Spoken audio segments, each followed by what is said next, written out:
The strategy I used to become an award-winning police officer year after year after year is the same strategy I use and have made millions with in real estate. Want to know what it is? I'm going to give it to you.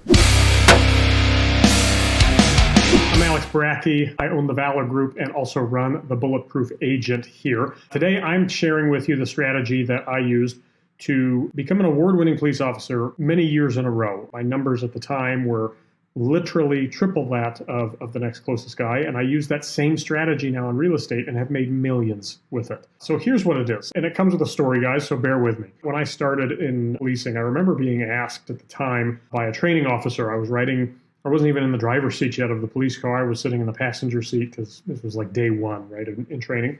And he asked me, he said, "So Rook, short for rookie, what kind of cop are you going to be?" And I said, "What do you mean?" And he said, "Well, some guys like to write speeding tickets. Other guys like to do X, Y, or Z. Like, what is it you want to do?" And I said, "Well, I want to go after DUIs and drugs. That was my thing." And he said, "Oh, okay, well, they give away awards for things like that." And I said, "Oh, they do? I'm super competitive, right? So this speaks to me." He said, "Yeah, they give away awards for things like that." And I said, "Oh, cool. Well, how many DUIs did the award winner have last year?" And he said, "Oh, he thought it was like 18 or 20. And I said, 18 or 20? I said, "That's it?" And he laughed and he said, "Well, how many were you going to do?" And I said, 50. And he laughed at me. Well, every year after that, I had no less than 50. And here's how I did it, guys. It was a very simple strategy for me. I worked midnights. I worked 5 p.m. to 5 a.m. And I knew that just statistically, the actual statistics, I don't know if they still are. I would imagine they probably are.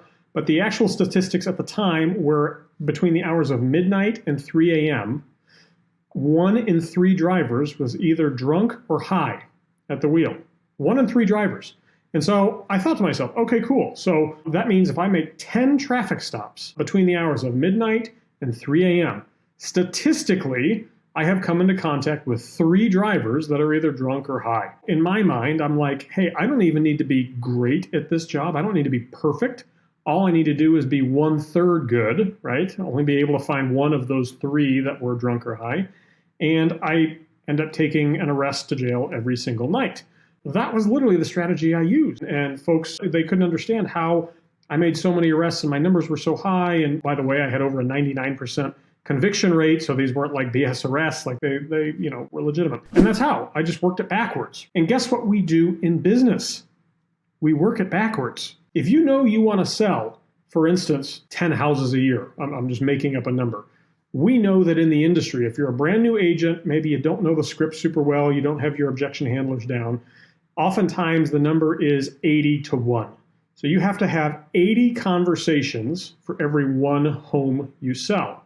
So if you want to sell 10 homes as a brand new agent, you have to have 800 conversations that year. So then you just work it backwards. How many conversations is that per month, per week, per day? And if you hit your number, then you're going to ultimately end up hitting your goal of selling 10 houses a year. Business is like that. It doesn't matter which business you're in. If you're selling homes or mortgages or title insurance or whatever, there's a number for your industry. Again, brand new agents in real estate, that number is oftentimes 80 to 1. More seasoned agents, it's 40 to 1. And some of the top performers are even less than that. Once you know your number, it becomes very predictable and you can create your own business, whatever you want it to look like, simply based on what you know your numbers are. When I was a cop, I tracked, militaristically, I tracked the arrests that I had, how many traffic stops I made, what was the outcome of the arrests I had in court, was it a plea deal, was it a jury trial? I mean, I had mad statistics for my stuff. And I knew for every X number of traffic stops I made, on average, I had an arrest, right? That was just what it was over time. So the statistics and numbers didn't lie. And the same holds true in business, guys. If you go at it with that mindset that you can create a predictable business, that doesn't mean it's not without work, but you can create a predictable business based on whatever the numbers for your industry are.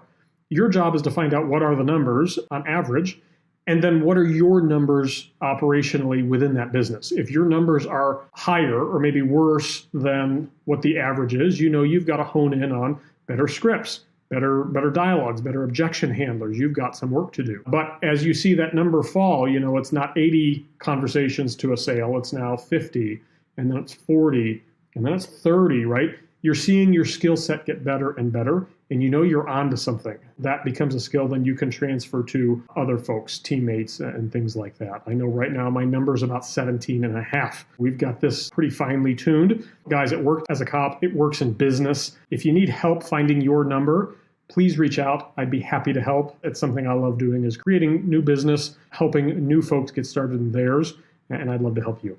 Thanks so much.